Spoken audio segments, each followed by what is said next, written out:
Can you hear me? Good. Which failed? So you don't need NiPipe downloaded if you can pull one of these things. Okay. So let's see if we can. So level 0 is fairly lightweight, and I'll go through what that means in a second. The NiPipe tutorial one is, however, not so lightweight. So while we go through pieces of the tutorial, we'll let the other side download and run. Yes?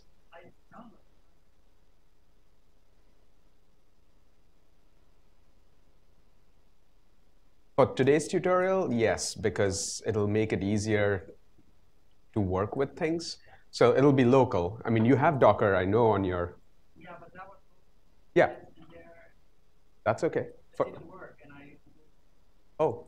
I'm remote.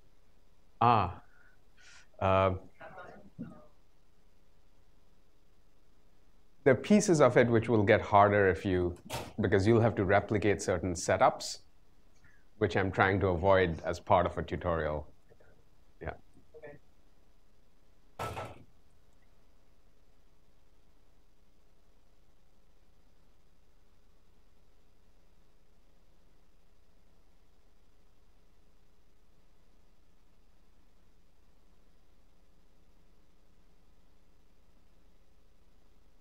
If people did pull NiPipe, yes, these things are built off of those similar layers, so it makes it easier to download.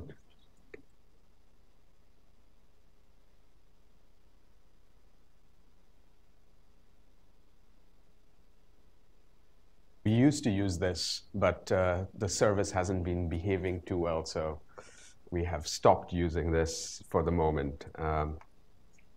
Anyway. So were people able to download NiPipe level 0 or Docker pull NiPipe level 0? Huh? Level 0? You guys are all on either MIT or Eduroam, right? Not on MIT guest? Okay. You just choose MIT. Yeah.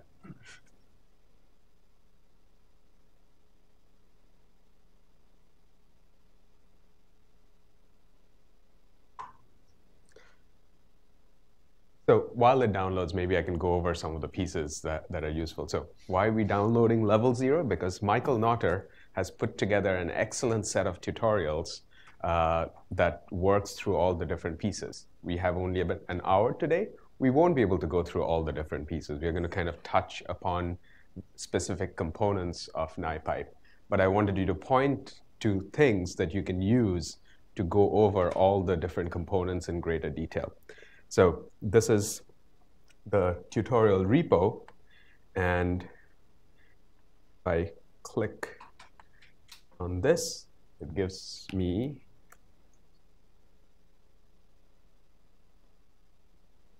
the tutorial website. So each thing here is a Jupyter notebook that walks you through different pieces of NiPipe.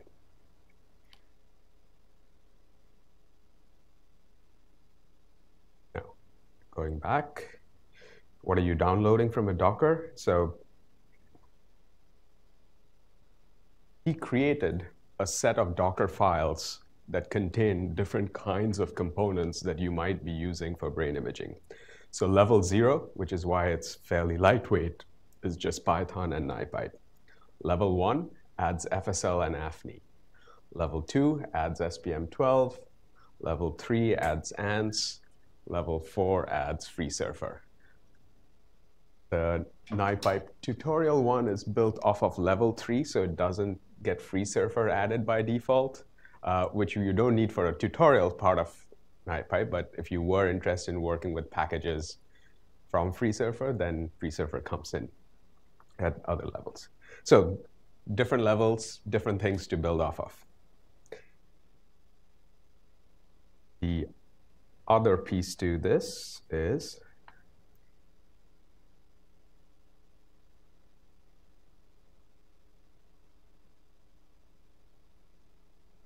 for a tutorial, I think we are okay with this version.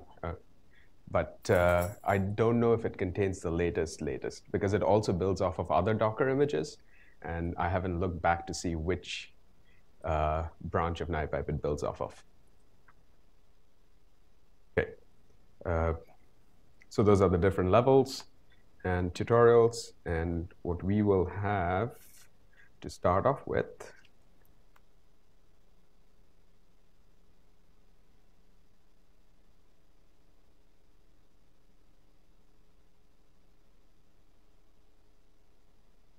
Sure.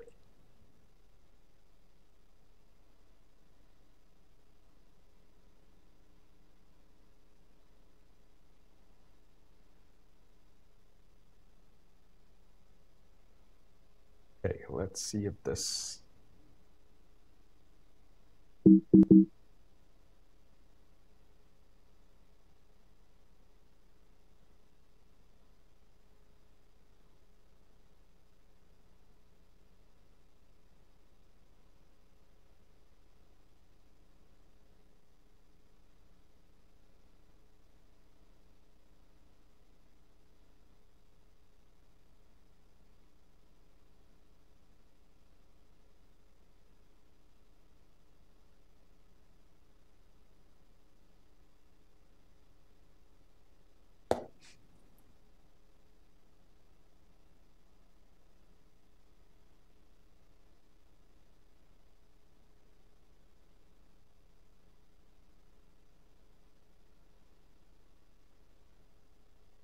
Let me first do this.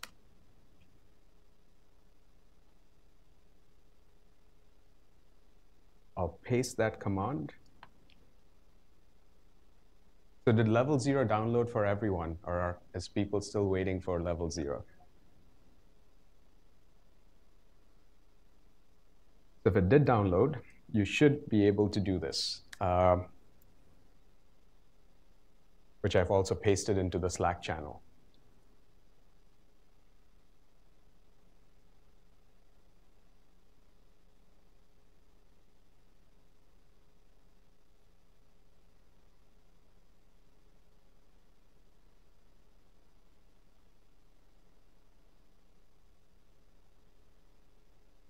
And then if you notice through the scroll thing, it gives you a URL at the bottom.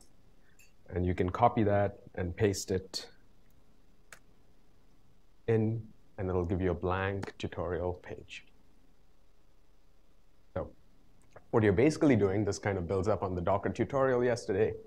You're running a Docker service, which is running a Jupyter notebook inside it, and you're accessing that notebook from your normal browser by connecting to that specific port.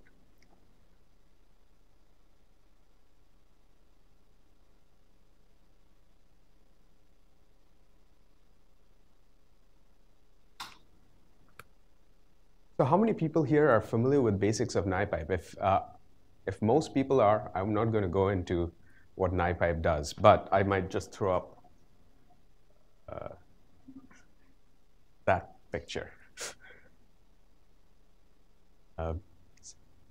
You're not familiar with basics of NiPipe? Okay, I'll do it for you. So what NiPipe does is surround Python wrappers around existing tools. And those tools could have been written in MATLAB, those tools could have been written as executables, tools could have been written in Python themselves. And one of the key elements is that we have consistent interfaces to run these imaging tools.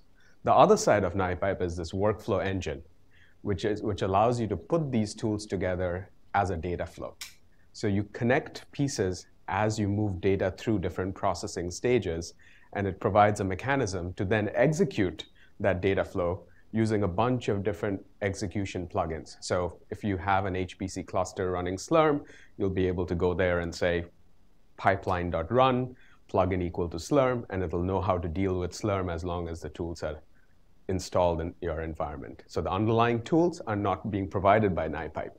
The reason we're using the Docker container for tutorials today is that has the tools. I'm not going to ask you to download FSL and FreeSurfer and SPM to install. But it's quite nice because you can develop things on your local laptop.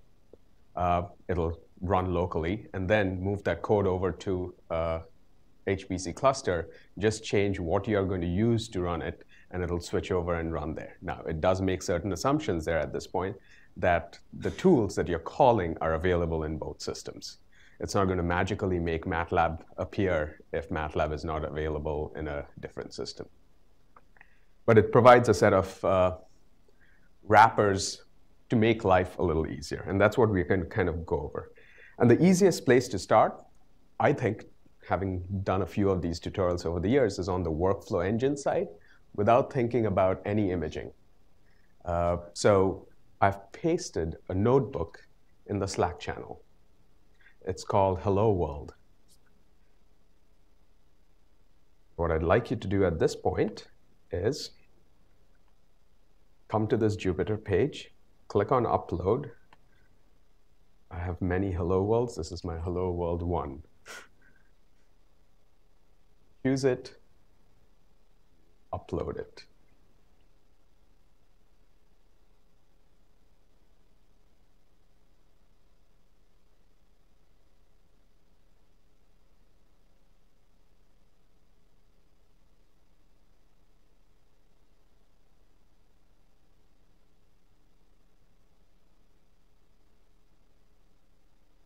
Is everybody able to get to that point?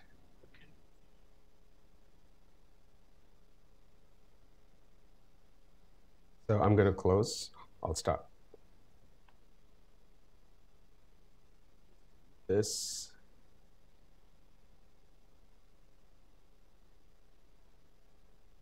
Okay. Plan thing to the right over here, there's a button called Upload. Hit Upload. It'll ask you to choose a file. If from your Slack channel you've downloaded the file that I had pasted,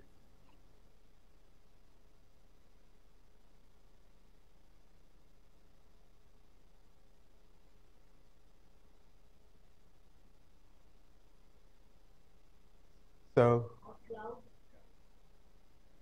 it says download.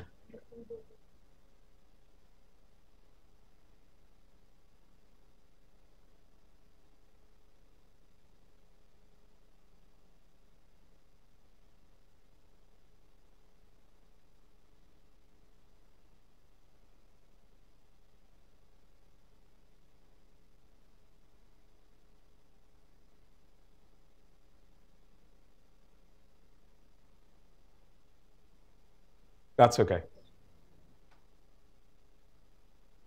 You can choose the default thing it gives up after the error, and that's fine for this. It's because I saved that file off of a version that was running under Python 3.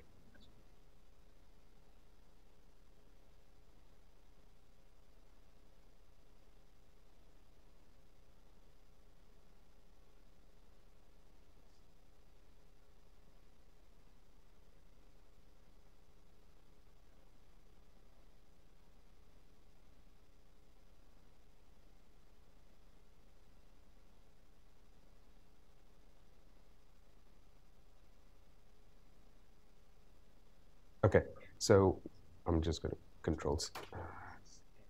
That already. This is going to re-download things, but what I'm doing is going to go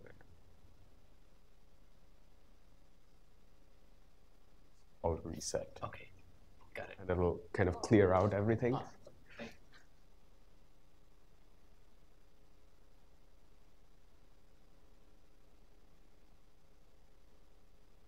Okay, do we have Hello World on most screens? If you still don't have it, just for the sake of time, you might want to move your chair or shift it in one direction or the other towards a screen that has it.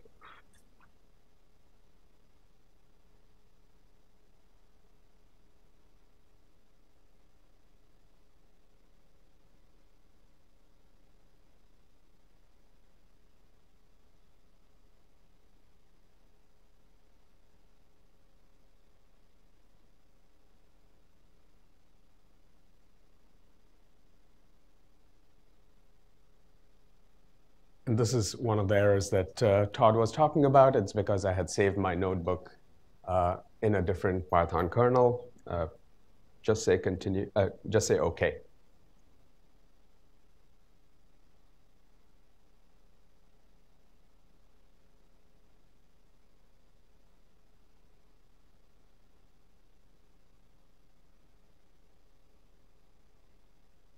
So we're going to start off in a space of a very simple workflow.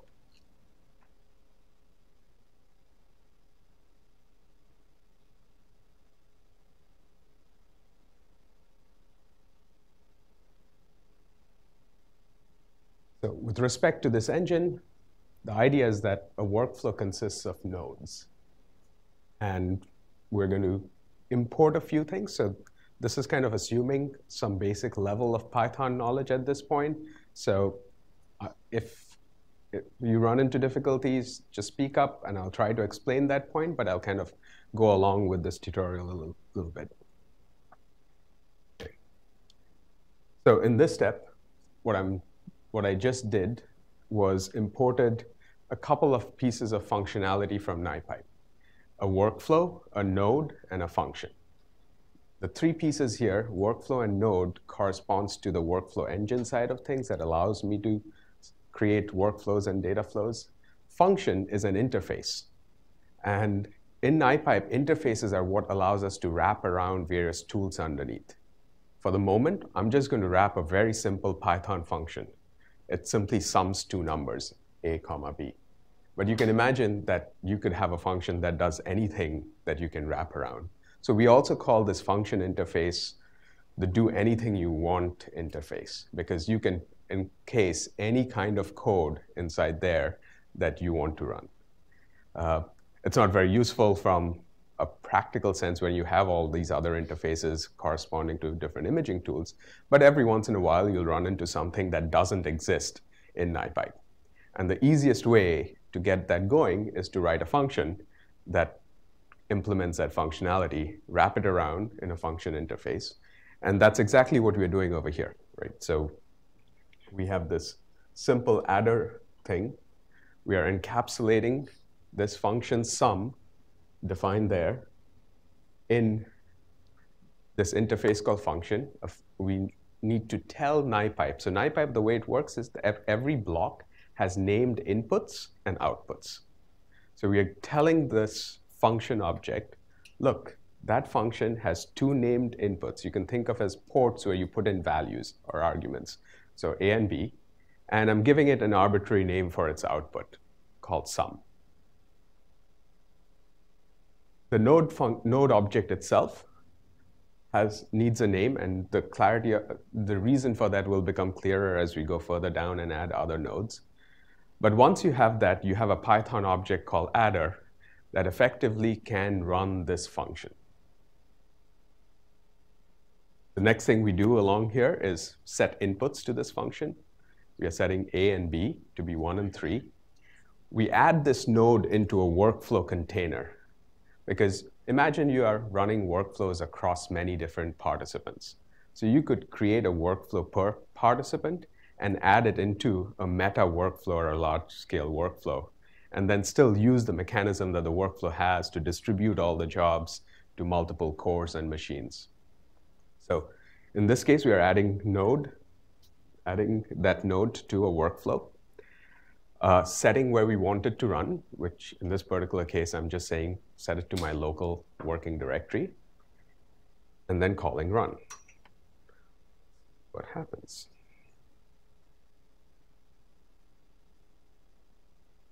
So I ran the workflow, and that you do in a Jupyter Notebook either by hitting Shift-Enter or by clicking on this little icon over here, or going to cell and saying run cell.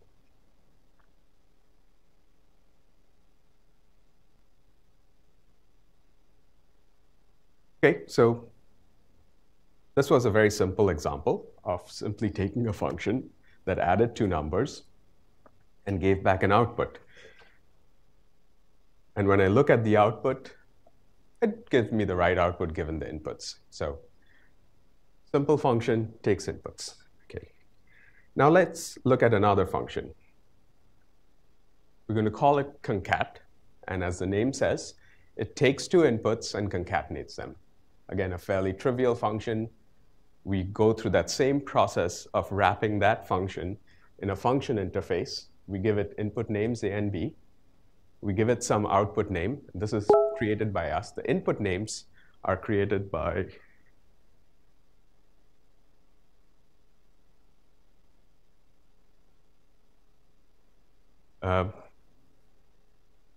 the function itself. So you couldn't call those inputs C and D, for example. You have to give it the names that are the variable or the parameters of the function. And since a function, at least in Python, doesn't define what the output should be called, there you have flexibility in calling whatever you want it to be.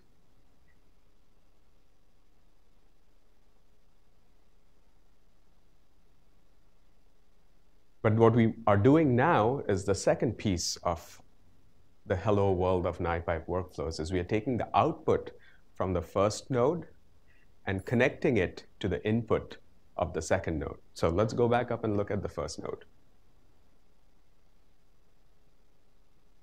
So in the first node, we had called its output sum. And we're taking that sum and passing it to the A input of this second node we call concater. So if we look at this workflow.connect statement, it has a very simple syntax. You give it the object that you're getting data from. You give the name of the port that you're getting data out of. And you're sending it to the second object, concater, and to the port that you're putting data into.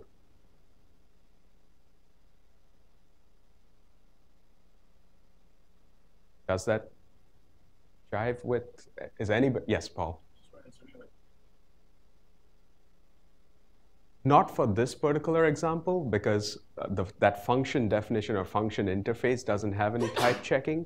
But in general, NiPipe interfaces, which is where the formalism comes in, actually does type checking on all of these outputs. But because Python doesn't do type checking, the basic function interface doesn't do any type checking.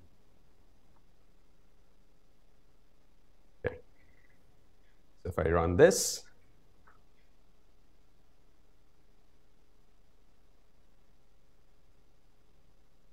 and I look at the output, there are two things that happens if we parse this output a little bit. It's again running, it ran A plus B, it ran concat, something is controlling my screen.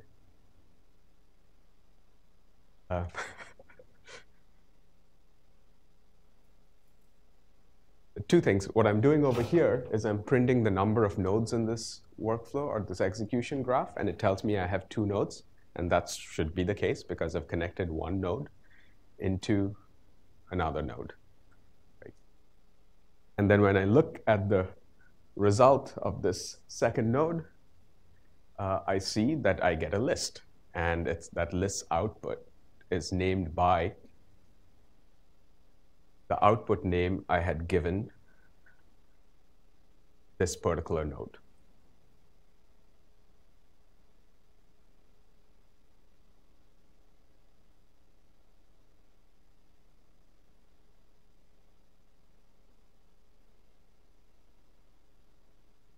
Okay, semantically good, everyone? Whoever is following along? If you have questions, you should ask now, because this is kind of 101. All right, everybody seems to be good so far. Okay, I might as well add another node. So this one now takes the output of the sum list that's in sum list and puts in a function called +1 at the end of it.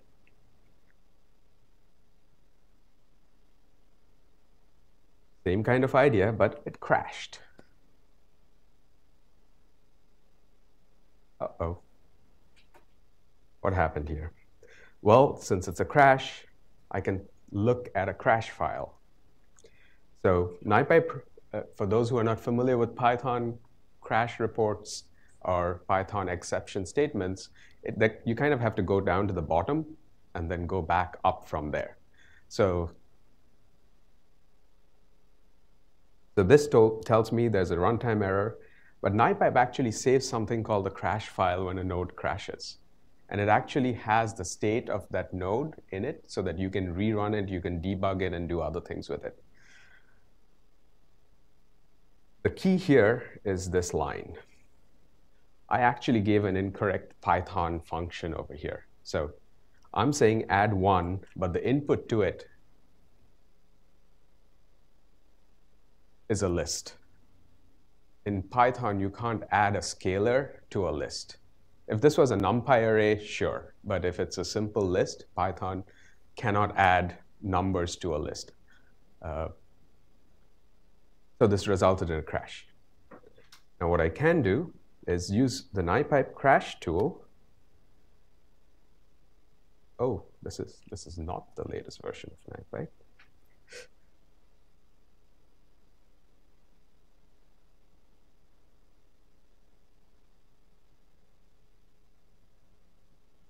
So this has changed in the current version, which is about to be released. It's changed from NiPipe display crash to something called NiPipe CLI. But what the output of the command is still the same, which is it tells me that there was a node, it worked in a certain directory, it received these things as inputs, and then this traceback gives me information about can only concatenate list, not int to a list, which is the standard Python error. Now, for more complex interfaces and functions, this can allow you to drop into a Python debugger to actually see what's going on. But this is kind of saying, how do you get around to debugging things? Display crash.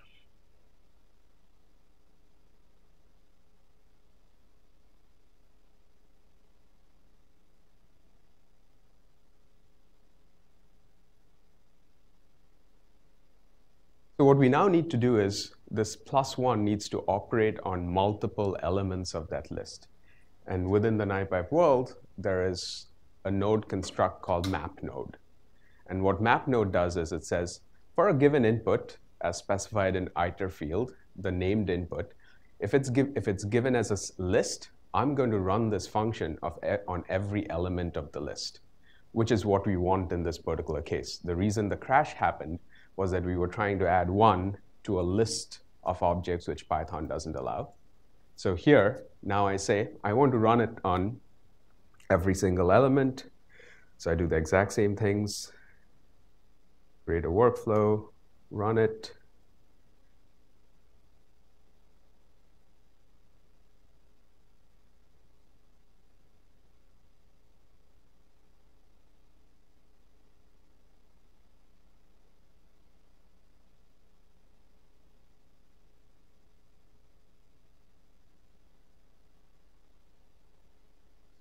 Move that up a little bit. Yes. Sure. So very often, let's take an imaging example since most of you do imaging here. So let's say we want to use FSL's BET, which is a skull stripping tool. But we want to run it on multiple subjects. So we have a list of T1s, and we want to run BET on all of those T1s. If I put it in a node, BET won't understand what a list of T1s is. A map node provides a way to do that same thing on a list of things. So it takes the operation and runs it one at a time for every input, where the input that it runs over is specified using this keyword arg. So iter field A tells me that for whatever list is coming to input A, run this operation for each element of that list. Yes. Yeah.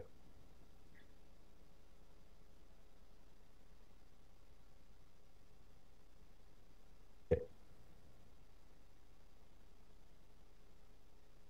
The other component of NiPipe that exists is something called iterables. What iterables does is allows you to run a subgraph over multiple things. So what MapNode does is allow you to run that particular function or interface over a set of inputs that that node receives. what iterables does, it's like saying, you have a complex workflow, run this complex workflow for every input that comes to this node's parameter. So in this particular case, adder was my top level node, right? So I go back to the workflow.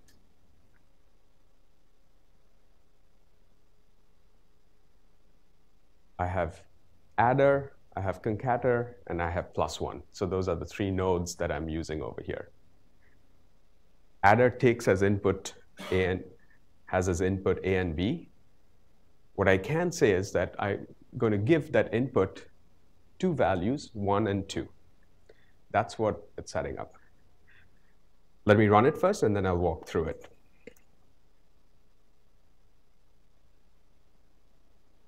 That works. Okay. So what I've created is a very simple data flow thing here. I have three functions. But what I did with iterables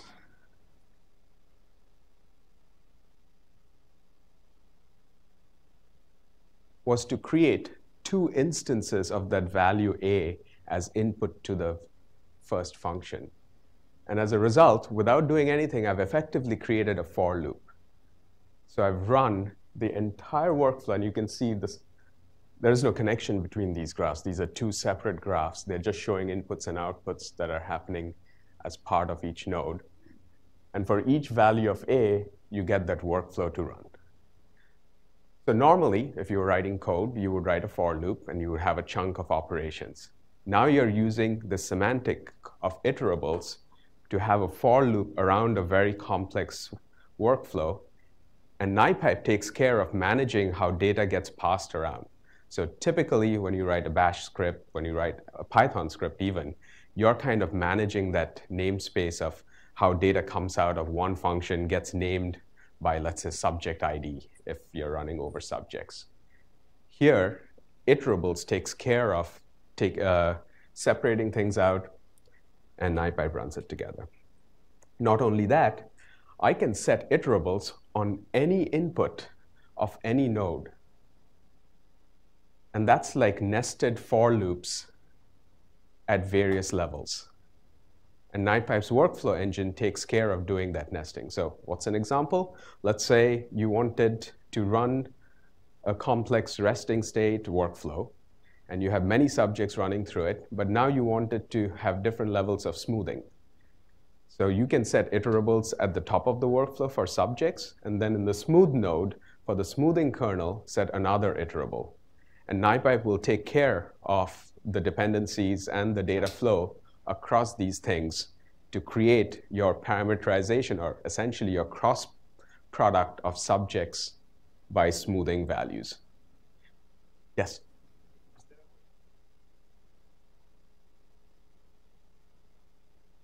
Yes?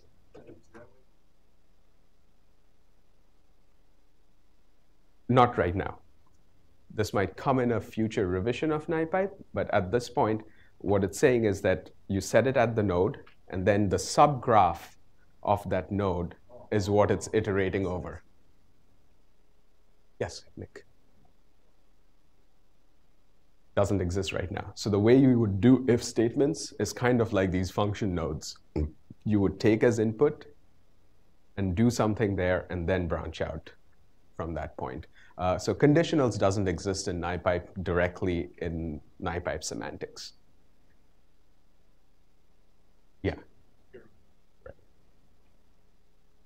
Okay, so let's take a look at this. So we're setting a second set of iterables. And this is just listing me all the nodes that were created as the graph got run. And now, not only do we have two adds, we also have four concats, two for each add node that happened. The easiest way is to take a look at this.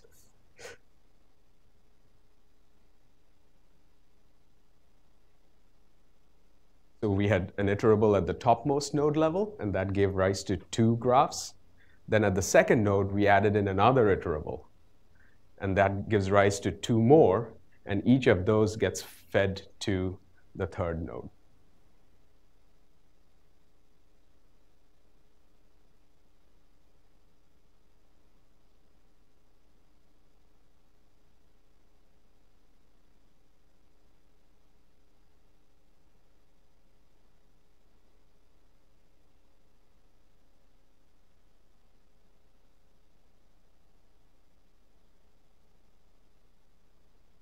Conceptually okay? People have questions? So what we've constructed is multiple for loops, essentially. But you can imagine writing for loops for every parameter that you want to test out against. That's a fairly complicated setup in almost any script, even if your script is fairly simple. NiPipe kind of handles all of that under the hood in terms of doing this. The final kind of construct at the workflow level I want to mention is this idea of a join node. So you've done these separations, but maybe you want to collect them back together. And that's what a join node does. And here, I'm doing a join node where I get some input, and I actually run an operation on that input. In this particular case, I wanted to highlight a couple of things. One is, in this function, I'm not directly calling numpy declared outside. So when you write these functions that you want to wrap in nodes, any functionality that it uses has to be imported inside the function. Why is this the case? Everybody may not be running things in a local kernel on a local thing. So when NiPipe distributes these nodes, imagine a new job gets launched in a remote cluster. That has no idea of your local variable namespace. But if it can import those things, it can recreate that namespace over there. So that's one thing that's important to keep in mind. The second piece here is I'm saying what upstream node I'm actually doing this joining over. So join node is directly related to iterables. So adder was the node to which I had added iterables. Now I'm collecting those things with join node. Okay, so let's run this and take a look at what the graph looks like. Did a lot of nodes. Uh-oh.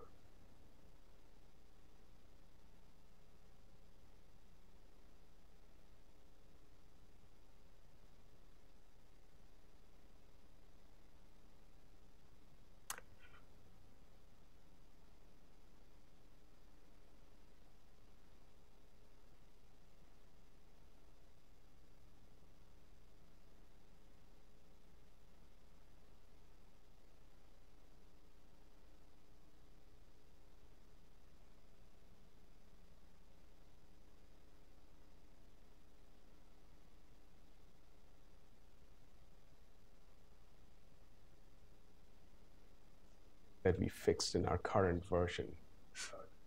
It didn't crash. How many people crashed? How many people didn't? Yeah.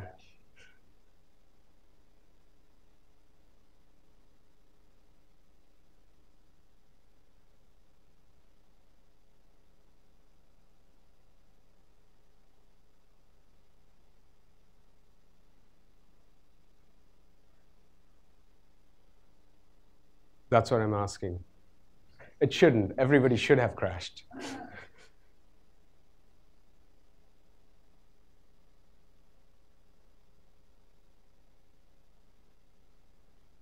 And it seems like Chris is the only one for whom it didn't crash, so I'm trying to find out.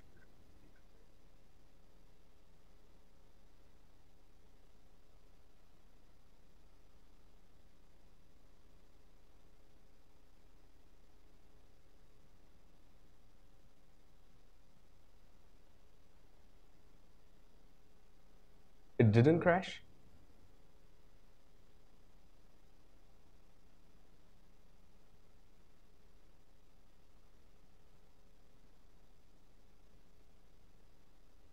Because I'm pretty sure this was one of the bugs that Matthias fixed in the latest version.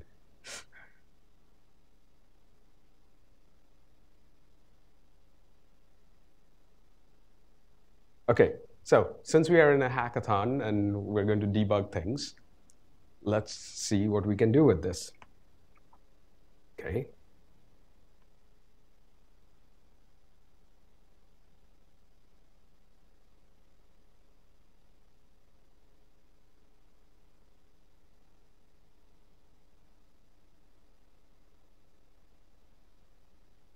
Trying crazy things right now. Huh?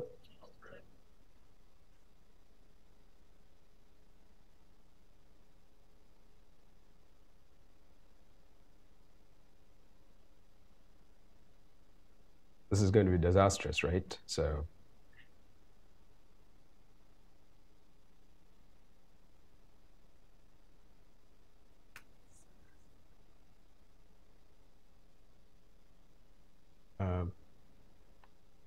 go to Home, New.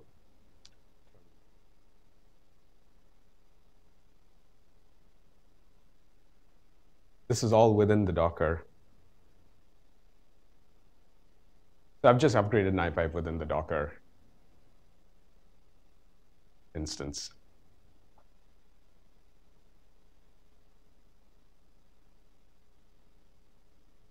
First, let us check. Only if it works. Only if it works. So one of the things is, and this is a job, in Jupyter, I want to now reset, things have been imported from that previous version of NiPipe. And one of the things I can do is restart the kernel, which clears out the state space of that Python environment.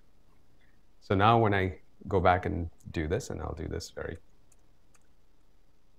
quickly.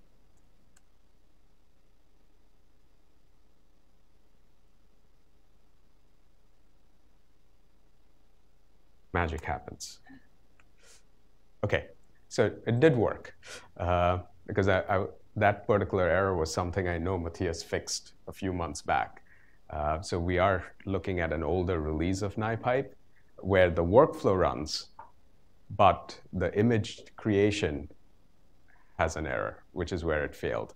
So you didn't get any error when running the workflow. It ran successfully, but it couldn't generate this graph image, and that had to do with names of nodes.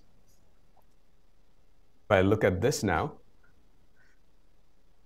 so we have two iterables, one at the top level, one at the second node level, and then we had this join node, and that's bringing things back down to two nodes. So it's collecting the information from those two iterables and bringing it back together. Now, in many cases, you won't need join nodes. But a simple example might be you're running a first level analysis and generating contrasts on subjects, right? You're running an fMRI analysis, you're generating task contrasts on subjects. You may want to pull those things together to do something. You could do two things. One is run one workflow and then run subsequent processing in another workflow. And that's completely fine. But in some cases, you may want to even give feedback as to what you can do with a set of contrasts across subjects. And a join node allows you to pull things back from each subject to do things. So the instances of people using join node are rare, but there are definitely cases where it becomes a useful thing. And my goal here is to kind of say what the constructs exist are that allows you to pull things back. Because otherwise, you just get this branching, and you can keep expanding things, but then nothing allows you to directly pull those components back and group them together. That's what join node does. Okay. So I had mentioned that you can switch plugins. Now, in many computers today, you have multiple cores.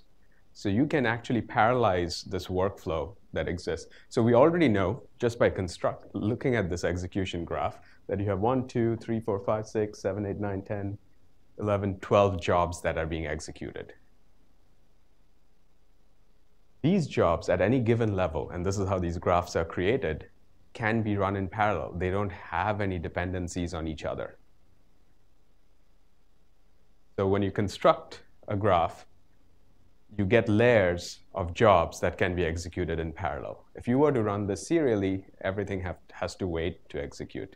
So what people often do in HPC systems is they'll write a job submit script per subject, for example. And they'll write a for loop to submit that job submit script across subjects. This gets handled automatically as part of the workflow construction. So what I'm doing over here is I'm using a local, I don't have a cluster running on this Docker container. So I'm using a local multi-prop plugin to say I have 2 cores. That means it'll run at any given time up to 2 jobs in parallel. These days, you can get machines with 48 cores on them. So you can run a fair bit of parallelism within a single multi-core machine. And run that.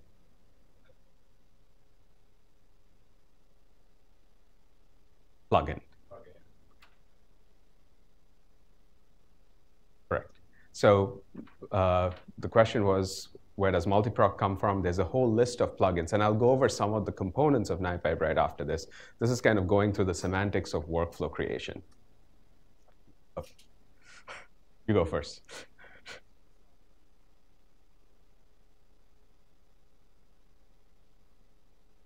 Nick is dying to know if my FreeSurfer NiPipe workflow is parallelized. There exists a parallelized version of the FreeSurfer NiPipe workflow in NiPipe. But we also just run the straight up recon all command as well. And I can start with that once we get through this, just as an example to show how recon all exists as an interface, but also as a NiPipe workflow.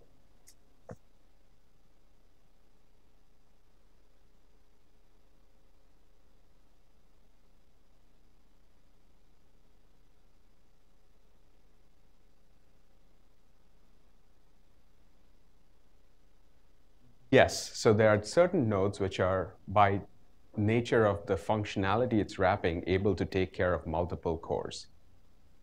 Right? And you can set the number of threads on some of these interfaces. And so when that happens, it'll assign that job to n cores. So OpenMP is a particular case for both FreeSurfer as well as ANTS, which is based on ITK, which allows parallel optimization. Okay, so what we have over here is fairly straightforward. It ran it, and I can run it again. Let's lock this and just look at the output.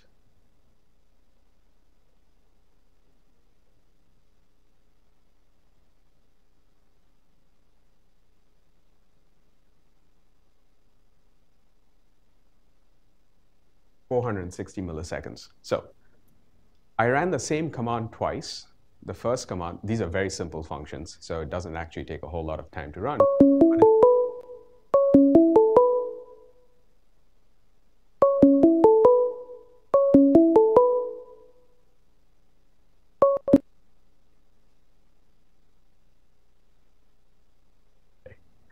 Very simple function, doesn't take much time to run. It ran in 460.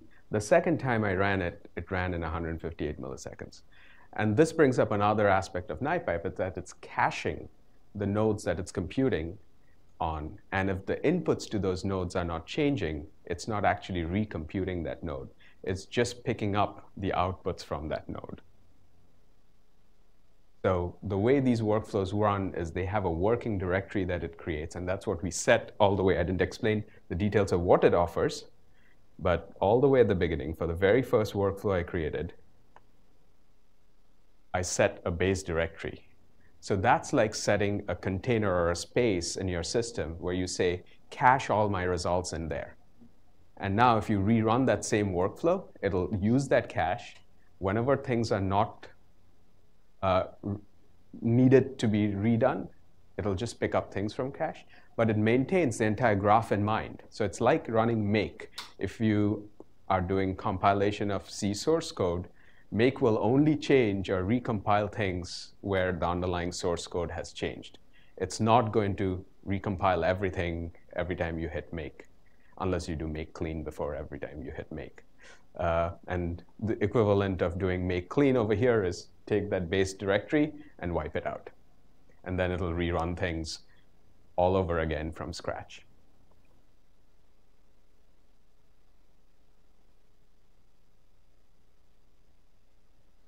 Okay, so that's the basic sort of workflow overview of NiPipe. Are there questions? Are there conceptual things? Should we go over how to reinstall NiPipe within a Docker container? Is that a useful thing to try and do for anybody? But it's fairly trivial to do it. Now, if I close that container and restart it, it's not going to preserve that change. So that's something important to know about Docker. So ideally, I should be building this container and upgrading NiPipe off of it. So Docker is a fixed thing. It allows me to make some changes, but it won't preserve those changes when I let go of it. Okay.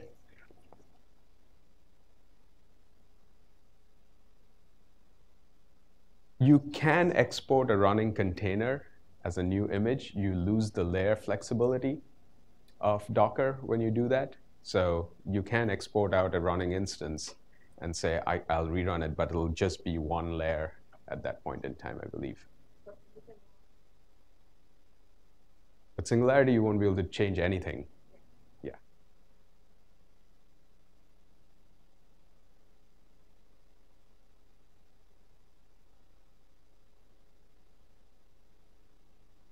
So I know we didn't go into Singularity, right?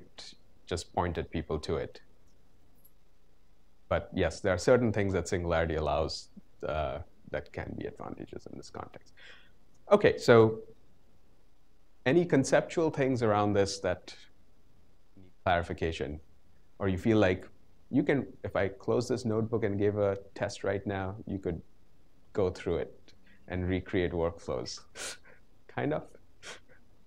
Can you follow the code, more importantly, as you see the code? Yes?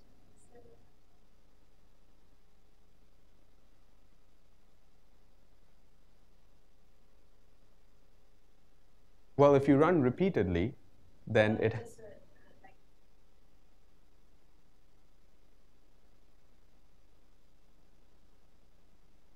Right. Did you clear out the directory before running it? So if you run it, it would only show the difference the first time you ever run it.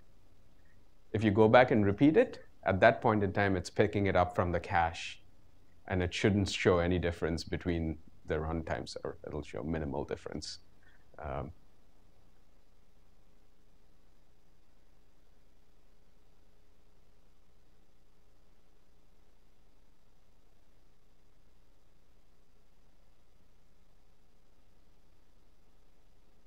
Okay, so the next thing I wanted to do was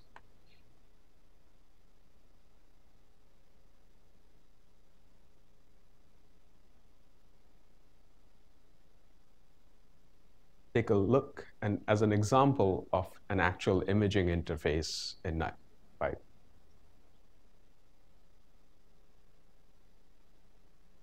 And kind of walk through it a little bit. So we're not going to run this actually. This is just going off of the tutorial over there.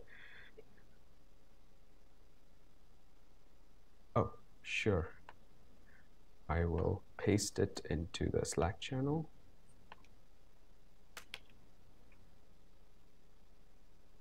And I've clicked on interfaces.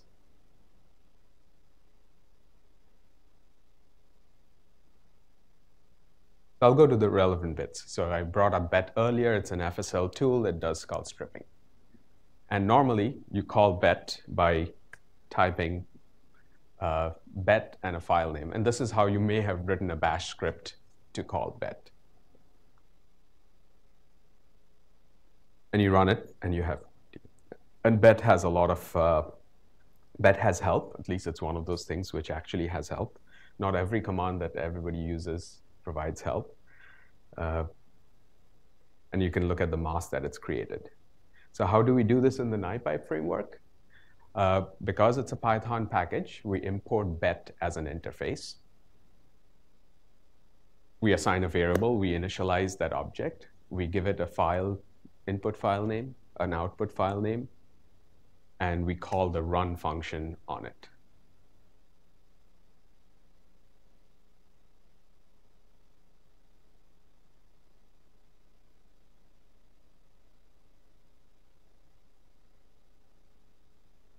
It's as simple as that. And we can, for that object, look at the command line that it created. So you have the entire set of information that's there. Now, there are different ways of setting the inputs because it's a Python object. In this previous example, we set inputs as inputs.infile and inputs.outfile. In this example, we're directly giving those inputs. So that about 3 places you can provide an interface with inputs. And that's just flexibility of the Python interface. It doesn't really change the mechanisms. It's just, if you look at code where people have put inputs at different places, you know what they're trying to do. So this.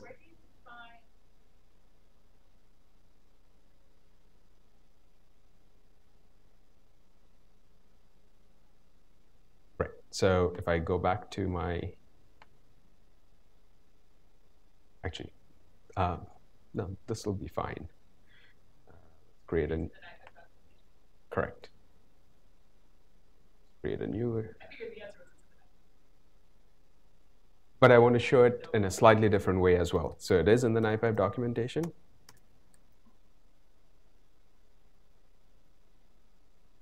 I think it comes up later here in the tutorial as well.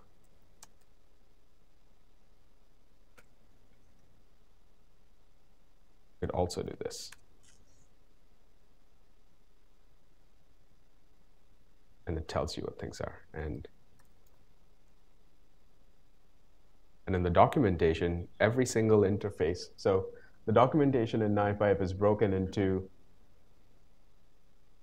things that you would like to go through. But I would start with Michael's tutorials instead of trying to parse various pieces of the documentation here. He does a fantastic job of going step by step through different components. Interfaces, so we're looking at FSL. We'll get to FSL. It's in pre-process. There's bet. So it gives you a little example of how to use it. It tells you what's mandatory. In the case of bet, in-file is mandatory.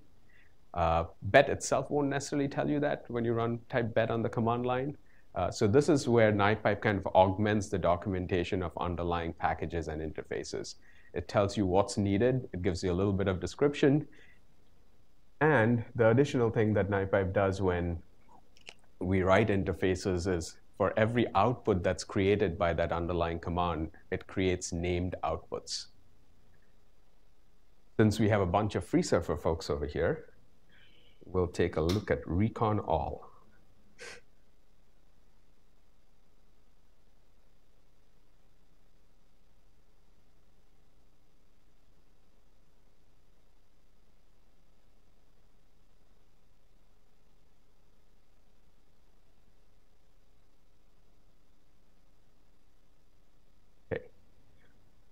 So I can't even scroll it on the screen. I'll have to reduce the font size a little bit.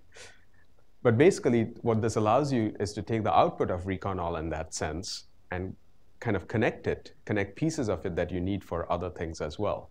Because every output of recon all has this named variable that's associated with it. So it can read a FreeSurfer directory, create the same output, and now you can pipe it into other commands and things as well. Whereas what you may have had to do otherwise is to know exactly where that file is, dig into that directory, pick up that file, and then do something with it.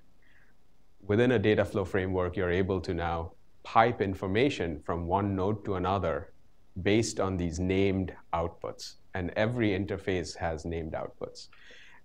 And this is true for those who run SPM as well.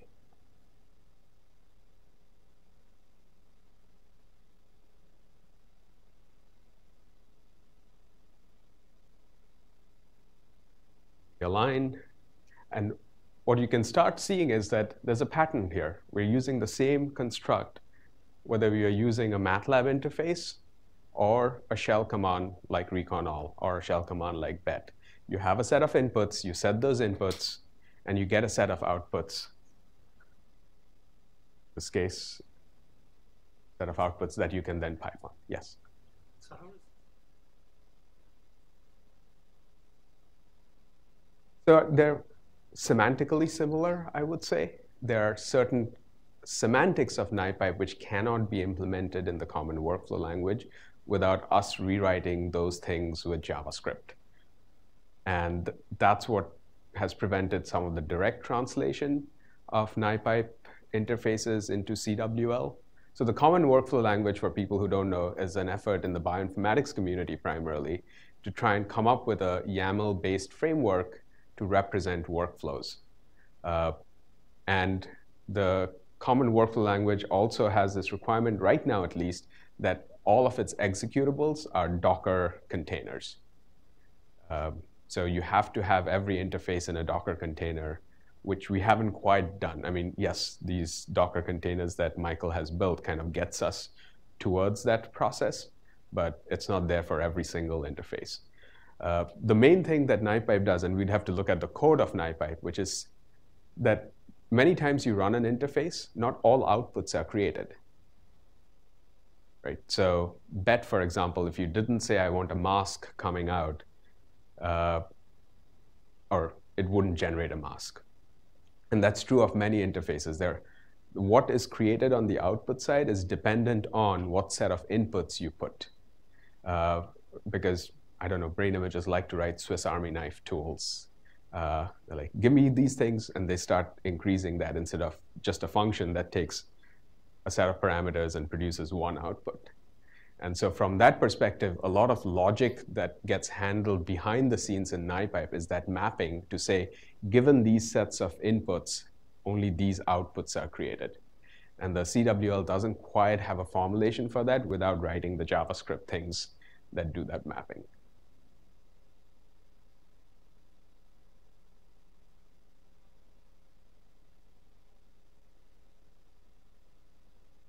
It by default does.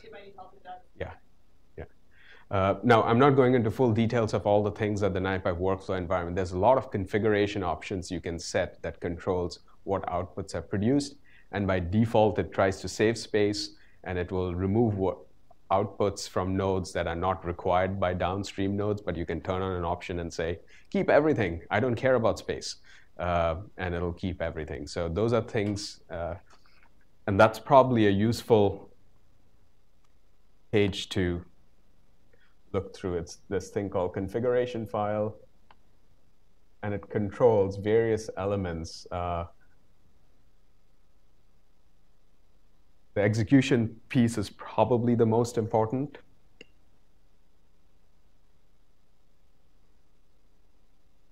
So if you're writing a complex workflow, you could stop on first crash. So instead of having the workflow run through, you just say, stop, break, don't care about parallelization, let me know where I crashed.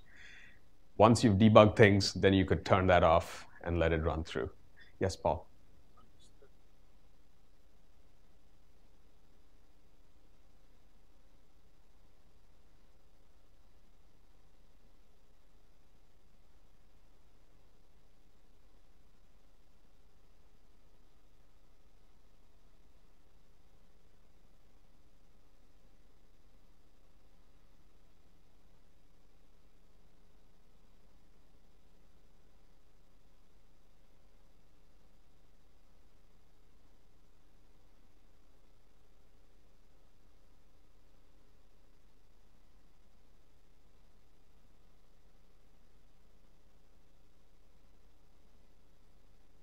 The former. So Paul's question was, how do we wrap interfaces within the context of NiPipe?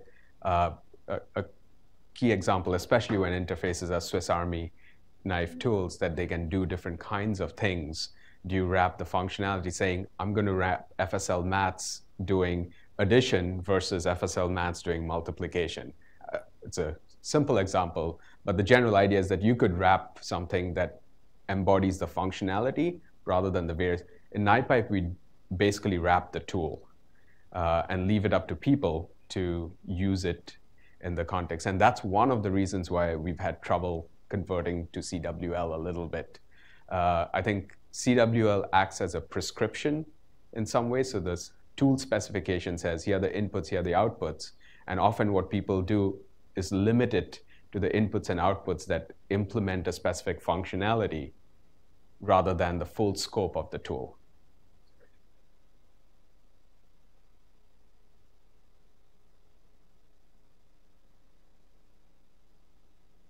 Right now?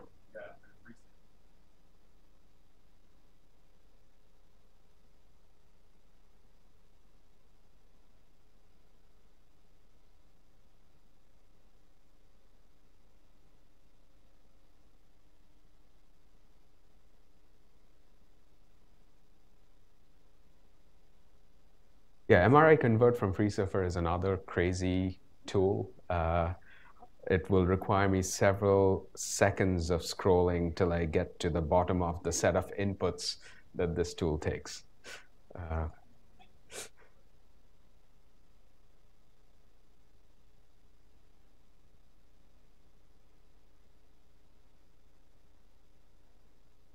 And this, I think, creates exactly the kind of thing that Paul is talking about. So resampling is a very specific functionality of MRI convert just for resampling.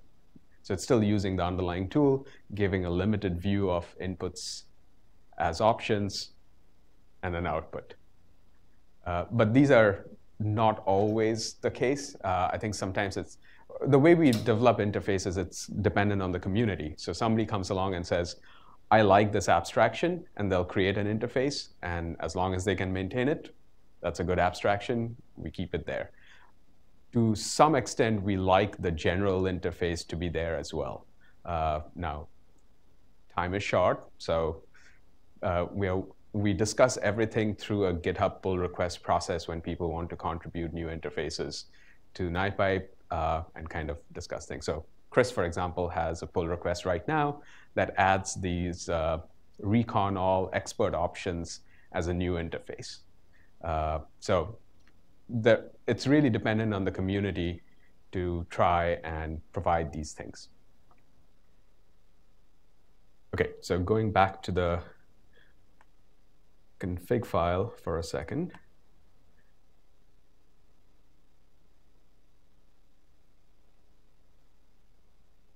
There are a couple of pieces that I think we should go through over here. Hash method. So the way NiPipe does the caching has two components. So it basically computes a hash, a bitwise hash of every file. That's how it knows it hasn't changed or it has changed. Now it has two ways of doing this. One is actually loading up the entire file and computing a bitwise hash. But if you're not changing systems, it's much, much faster to compute what's called a timestamp hash. So we often leave that out there as the default for people to use. But if you're moving things from one file system to another, timestamps change. And so the timestamp hash will no longer work, whereas a bitwise hash would work independent of which file system it's on because it's based on the content. Where does that become a problem? You have a 10 gigabyte file. It takes time to compute it. So if you're running through complex workflows through many subjects, computing that hash itself could take several seconds of time. Maybe several seconds is not too bad in the context of NiPipe workflows, especially things like recon all. 5 hours, 10 extra seconds is OK.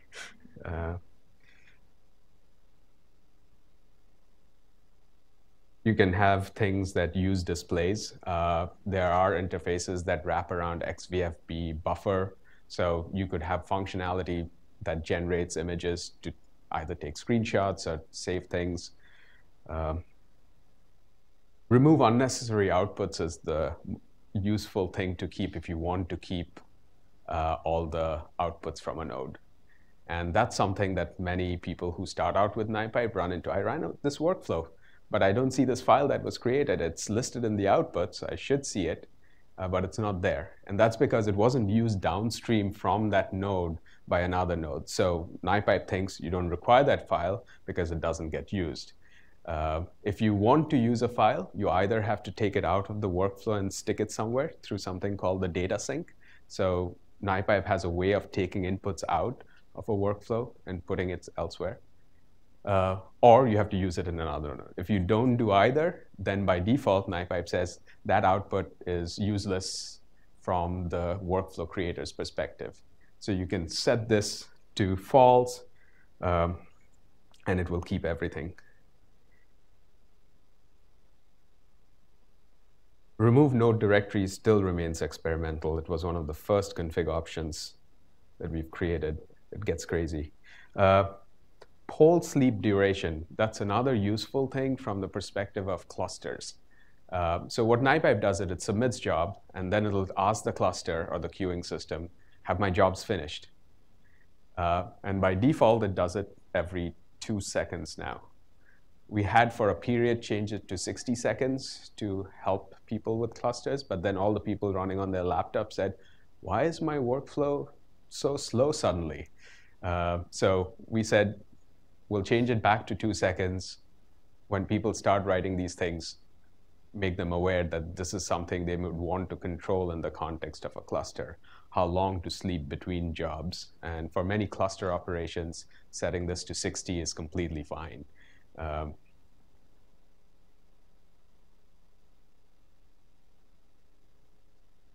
And you may have noticed as you were running the workflow, NiPipe produces a lot of logging.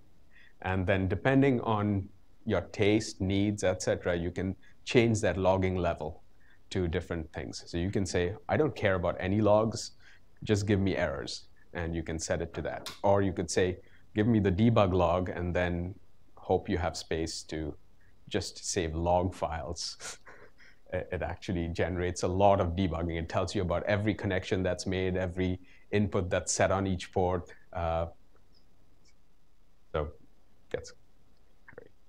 Now, within the context of we were looking at these interfaces. The other piece is that there are a set of example workflows, and this goes back to Nick's question. Here we go.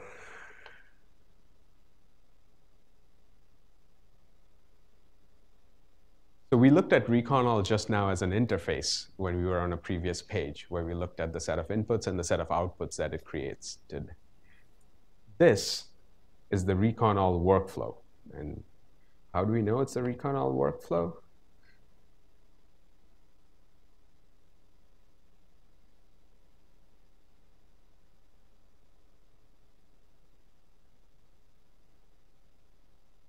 That's the Reconall workflow. Because you can see every node being used and connected to other nodes for various things. This is still not the most efficient Reconall workflow. It can be improved in certain ways with some of the semantics that we have in place now. But it still runs in about 3 hours relative to 5 hours if you have multiple cores.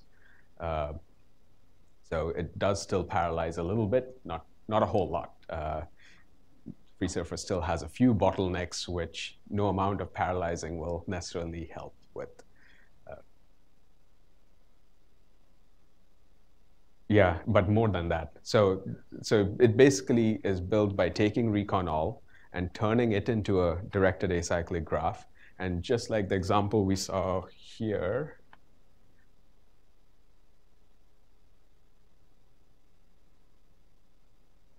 where anything that's along a line in parallel gets executed in parallel. Anything in that workflow that happens to exist at the same layer will get executed in parallel, which is more than just left-right in the workflow.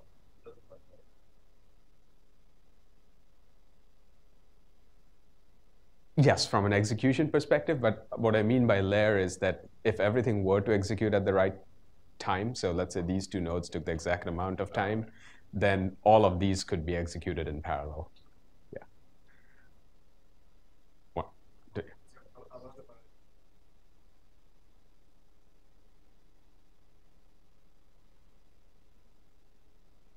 So it's not MPI. So MPI would depend on the underlying tool that you wrap. So you could run an MPI run command as a node, but the easiest way to think about parallelization is as a job, right? So it uses multi-threading, multi-processing within the context of the multi-proc plugin. So if you're running locally on multi-core, but if you're running on an HPC cluster, you submit a job. That job itself could use multi-cores or multi-processing, but you're really looking at the scheduler to submit jobs. So each node would submit a separate job.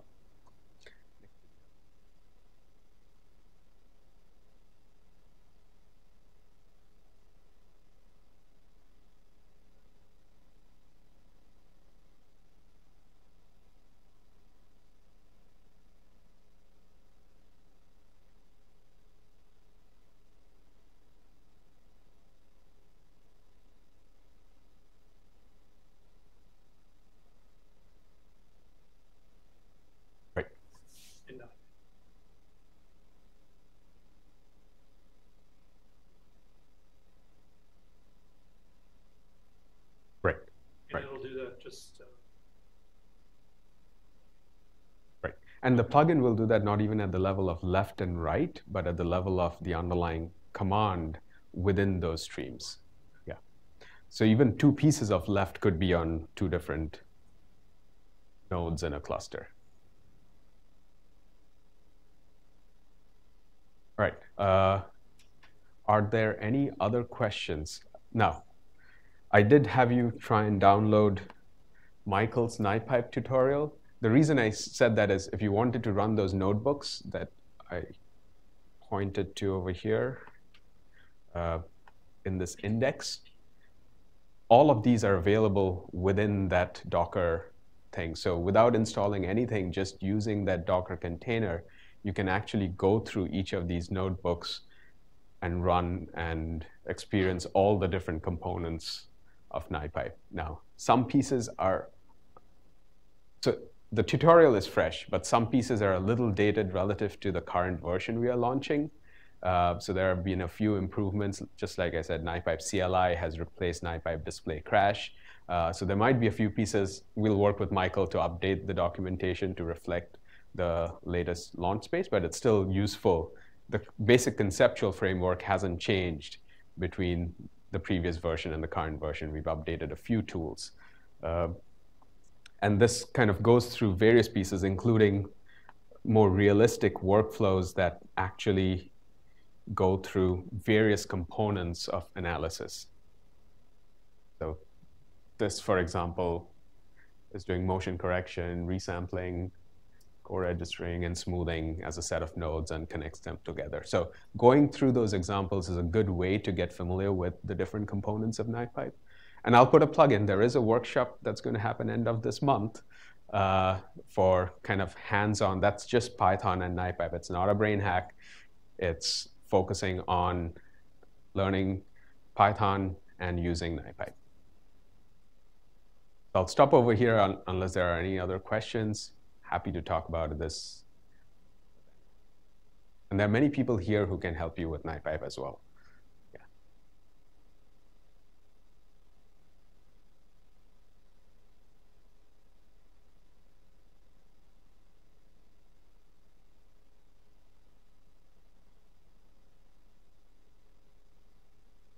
Correct. So any kind of workflow. In fact, there are people who use NiPipe who have nothing to do with imaging because those function nodes basically allow you to implement any functionality. But you could also create your own toolbox of interfaces, so formal interfaces that you could use within that context as well. How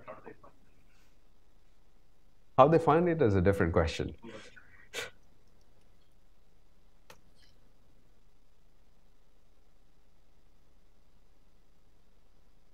So mHealthX is a set of tools built on top of NiPipe for doing mobile data processing from smartphones.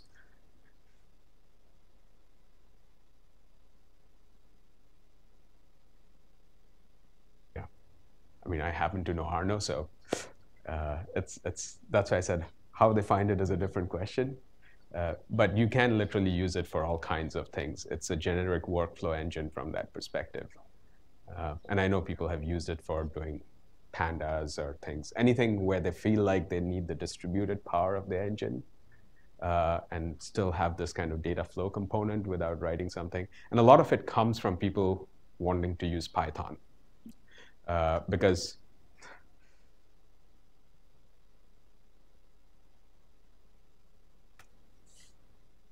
I've sent this to people.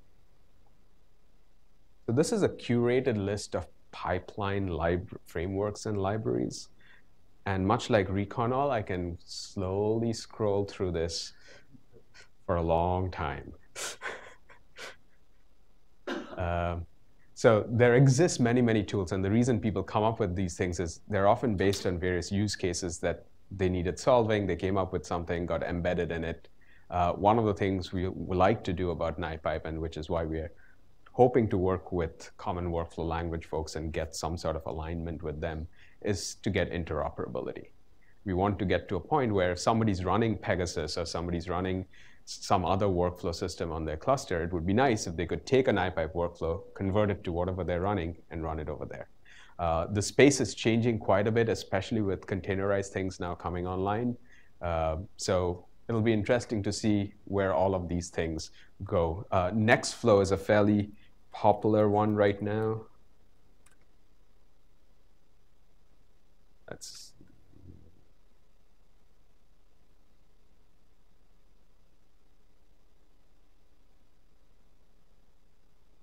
But it creates its own language.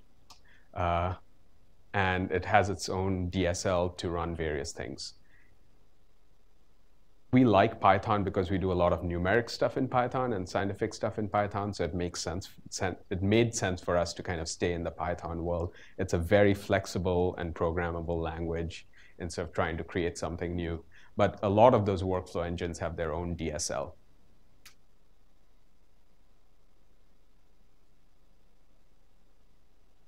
There is. Yeah, so there's XNAT source and sink, which allows you to talk to XNAT. And it uses PyXNet underneath. I have to say, it's not been shown a lot of love. So if somebody wants to use it, the person who initially created it has left academia. And so it would require, it may require some love to get something going. I tested it out about a year back, and it was still working at that point. But it depends on PyXNet to do certain things. And the maintenance of that software has also not been consistent. Yeah. Ivan or Kevin? Okay. Kevin.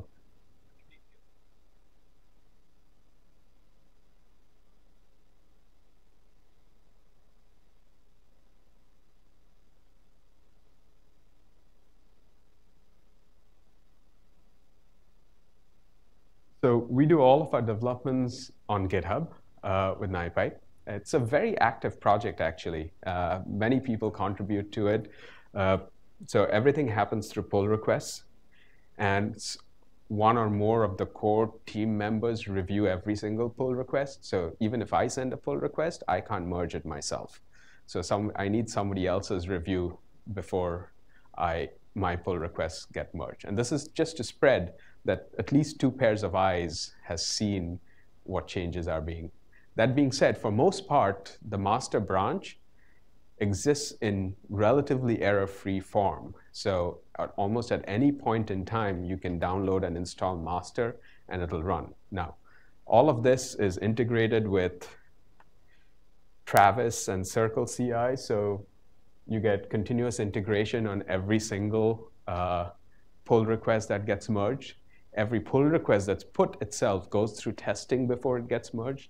In fact, if we look at the requests themselves, so this is Chris's request, and that's ready. That's ready to go, partly because multiple people have actually seen it, and we have these check marks, which says all the tests have passed. So I'll go ahead and I'll do that right now.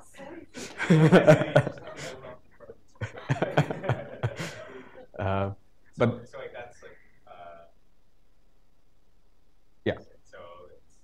So now FreeSurfer functionality has just increased to address some use cases that Chris wanted. And that's exactly how it works. So somebody comes along and says, at this point in time, we have a ridiculous number of interfaces. It's impossible for any single person to maintain all of it. So we rely on people to kind of say, OK, this is not working for me, or this functionality changed as this new version of the software got released. And that's precisely one of the reasons, one of the hack projects here is to build up this regression testing framework to know when an underlying interface has really changed. Because we weren't testing FreeSurfer. We weren't testing FSL. We were relying that FreeSurfer and FSL folks test those things, and we just put wrappers around it to access those things. We test our own code, but we weren't testing those underlying things. We've come to realize that not all tests happen at equal levels across packages, so we're going to build up a repository of tests of underlying interfaces that would allow us to check some of these things. But it's a fairly active forum. And nobody should be intimidated. It's a very friendly crowd. And we'll guide you in the right direction to observe the patterns of coding that we use in the project.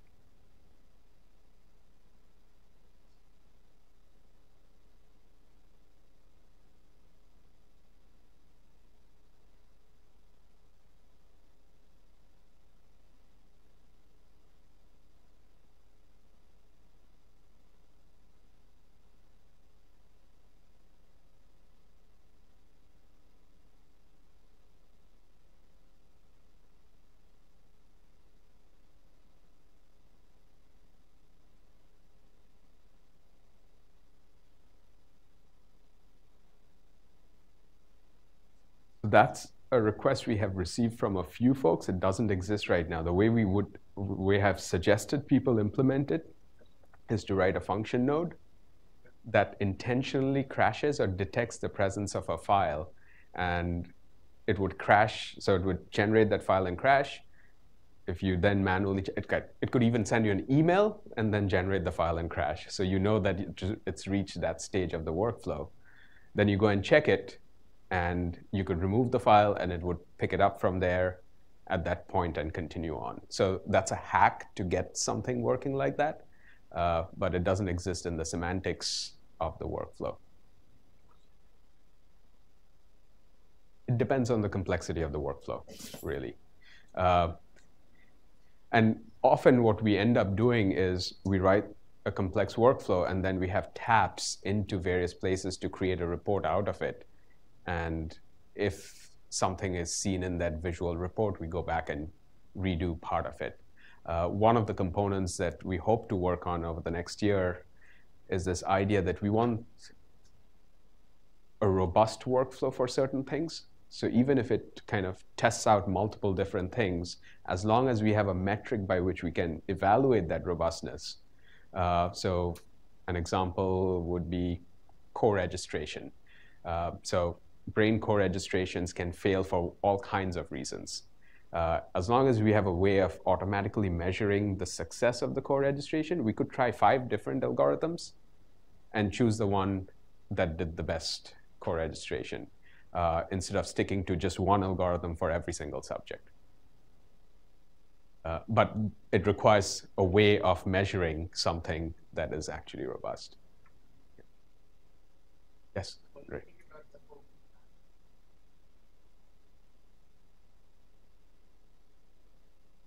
Oh.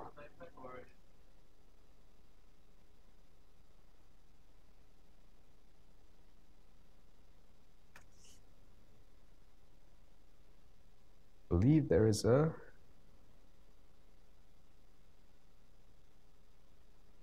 So by default, the SPM stuff in MATLAB actually expects MATLAB to be there and SPM to be in the path. This is actually the alternate, which is great for Docker containers or running on AWS or services where you may not have MATLAB. So you can install the MATLAB command runtime, and you can install the compiled SPM. And then it's a matter of just changing these things.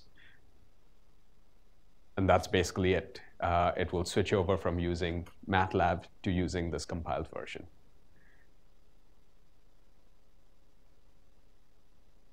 So yeah, I think this kind of tells you a little bit about the philosophy of NiPipe. It's about providing flexibility in different usage scenarios and how that benefits users.